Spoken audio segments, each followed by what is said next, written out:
I grew up just outside of the city of Chicago, and I moved to Boston in the year 2000. I still live there. And I moved to Boston to attend music college and get a degree in hand drumming, of all things. Anyone else here that has a hand drumming degree? Anyone? Okay, just me. I was following this dream that I had at the time of being a touring musician. I wanted to play with some famous band, traveling the world in a different city every night of the week, playing to crowds of thousands. I remember particularly the feeling of my last semester of school as I was looking ahead to graduation and trying to imagine the possibilities for a musician's life ahead of me. And it was in that last semester that one morning I happened to stumble into a classroom where two of my teachers were having a conversation together. One of them was talking about his schedule. He had just come back from a 2-week concert tour of Morocco, playing with some incredible Middle Eastern band. And he was just that afternoon heading off on a 4-week tour of Europe with a group called Simon and Garfunkel.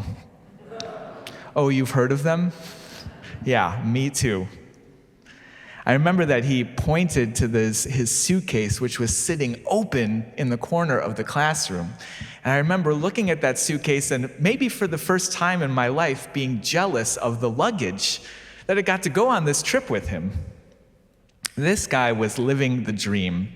And I remember I kind of interrupted their conversation to say, are you so excited? So freaking excited that you can't even stand it? And I said it just like that, with no chill.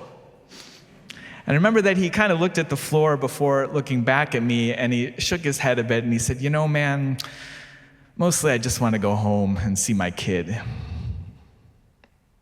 Now, I'll be honest with you, in that moment, I didn't say it, but what I thought was, surely your kid is not as cool as Simon and Garfunkel. But I knew enough to keep my mouth shut, and I was embarrassed by how tone-deaf I'd been to this conversation that they were really having together.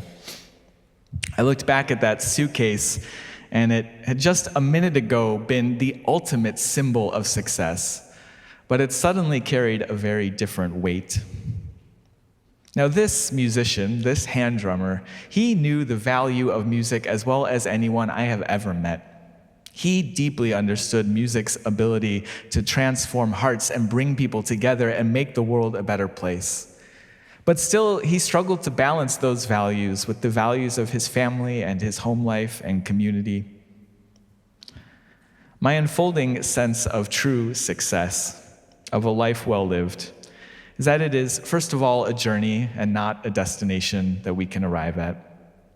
And that it is, second, an increasing embrace of one's values, even in the face of increasing complexity. This reminds me of a poem by Naomi Shihab Nye called Famous. She says, "The boot is famous to the earth, more famous than the dress shoe, which is only famous to floors. I want to be famous," she says, "in the way that a pulley is famous or a buttonhole, not because it ever did anything spectacular, but because it never forgot what it could do." Remembering what we can do, even when we are overwhelmed and weighed down by the list of all that must be done in our days, all that must be done in this world, remembering what we can do is the work of we, the future ancestors. Rabbi Tarfon spoke of this in his own tradition in the 1st century AD when he said, "It is not your responsibility to finish the work of perfecting this world, but you are not free to desist from it either." My hope for my days, and for yours, dear ones, is that we can attend to the complexity of our times with our best selves, and as Adrienne Marie Brown says, that we can root ourselves in communities doing our best to honor our ancestors and future generations to come. I hope we can set aside the stories we've been told or made up along the way about what success is supposed to look like. Set aside the stories we've been told about who we are or who we're supposed to be, or what our gender is supposed to mean, or what kind of work has value enough, or whether systems of injustice are tolerable just because they are normal.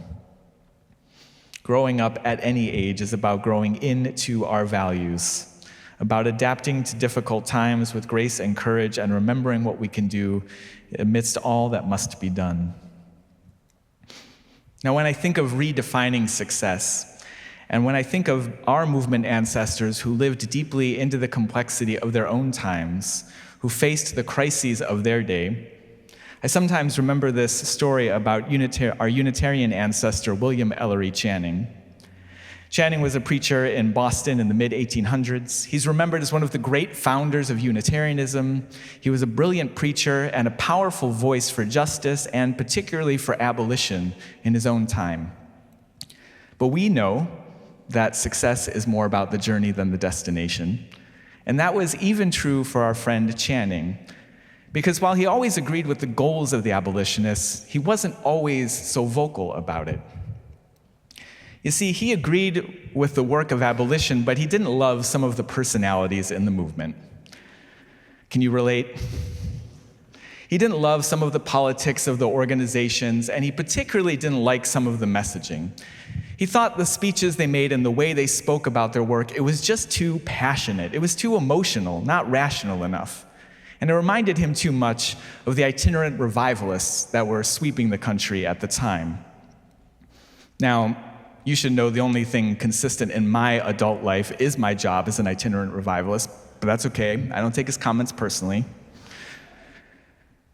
So one night at an anti-slavery forum, all night, Channing is going on and on criticizing the movement. And Samuel May, a more active abolitionist leader, has been listening until he can't take it anymore. And eventually he interrupts and he says, "Dr. Channing, I am tired of your complaints.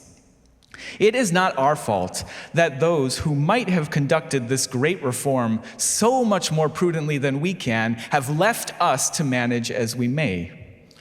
It's not our fault that those who might have pleaded for the enslaved so much more wisely and so much more eloquently than we can have been silent. We are not to blame, sir, that you have not spoken. And now that inferior men have begun to speak and begun to act against what you acknowledge to be an awful system, well, it is not becoming of you to complain of us that we do it in an inferior style." This is what the kids would call a sick burn.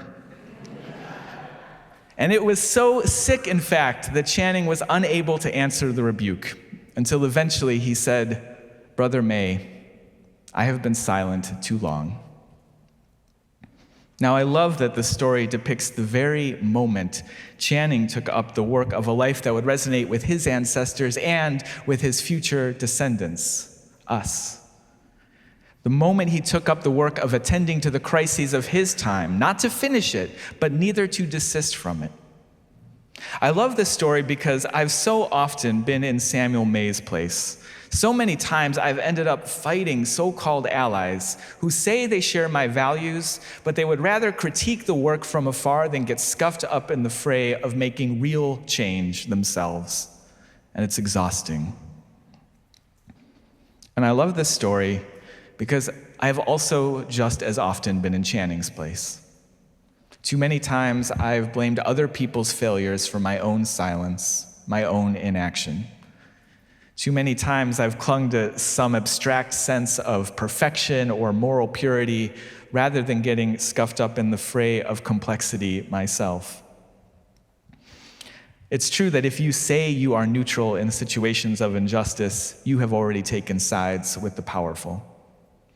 And it is also true that if you have taken sides with love, but you've taken sides quietly, without words or action, you have in fact remained neutral.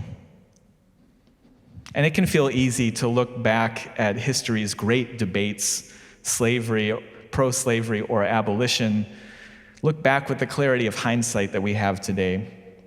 But we should remember that the 13th Amendment that eventually did outlaw slavery in this country left an exception for those found guilty of a crime, and then suspiciously, our country began finding more people guilty of crimes than just about any other in the world. So that in 2022, the ACLU reports, forced labor in U.S. prisons generated $11 billion in goods, while paying out an average of 13 to 52 cents per hour. Now, as Unitarian Universalists, our denomination, our association of congregations have come together, and we have covenanted to abolish this prison system as we know it. We've covenanted to work together and replace it with something wholly new, because we know that if putting large numbers of people in cages made us safer, we would live in the safest country in the world, but we do not. And we know that if increased funding for police budgets made our country safer, we would live in the safest country in the world, but we don't. The work of abolition, though, continues to be complicated, but that doesn't mean we should be silent. The people doing the work continue to be complicated, but that doesn't mean we shouldn't find a way forward and work together to come to the table and imagine something new. I wonder if Channing had maybe missed that day in school.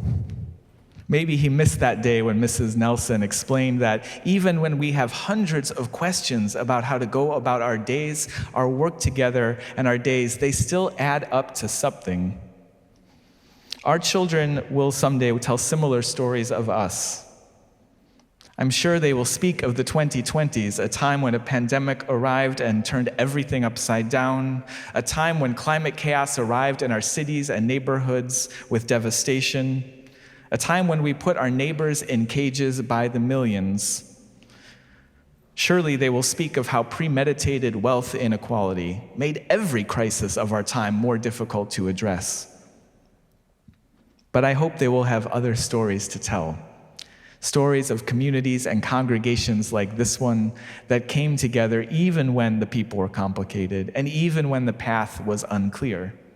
I hope they will tell the stories of Black Lives Matter and Me Too and the Sunrise Movement, the people that mobilized thousands and changed the conversation and changed how the story ends. I hope they will tell of the communities that came together to do what we could do, even when we felt overwhelmed by all that must be done. Writer and atheist prophet Ta-Nehisi Coates spoke of this. In a letter to his son, he said, "History is not solely in our hands, but still you are called to struggle, not because it assures you victory, but because it's what assures you an honorable and sane life." Now, there was a time that I thought success was traveling the world with some famous band, and well, just between you and me, if Paul Simon called me up this afternoon, I'd be on the next plane out of here. But I know it's more complicated than that now. Now I think of success as those who stay at the table and stay in community even when it's hard. I think of it as the people who choose restorative justice or other alternatives to the prison system when harm has been done. I think of success as finding a way to support your family even when housing costs are too high and the minimum wage is too low. And I think of it as finding small ways to make this world better, even when we have more questions about it than answers. Honorable struggle means taking up the work that is ours to do, not to finish it, but neither to desist from it. And so, beloveds, may we live deeply into the journey we will not regret. May we together aspire to the fame of the boots and the buttonhole, never forgetting what we can do. May we love each other deeply, building up the messy and holy and beautiful communities that make the world better and make this life worth celebrating. May it be so, and may we make it so together. Amen.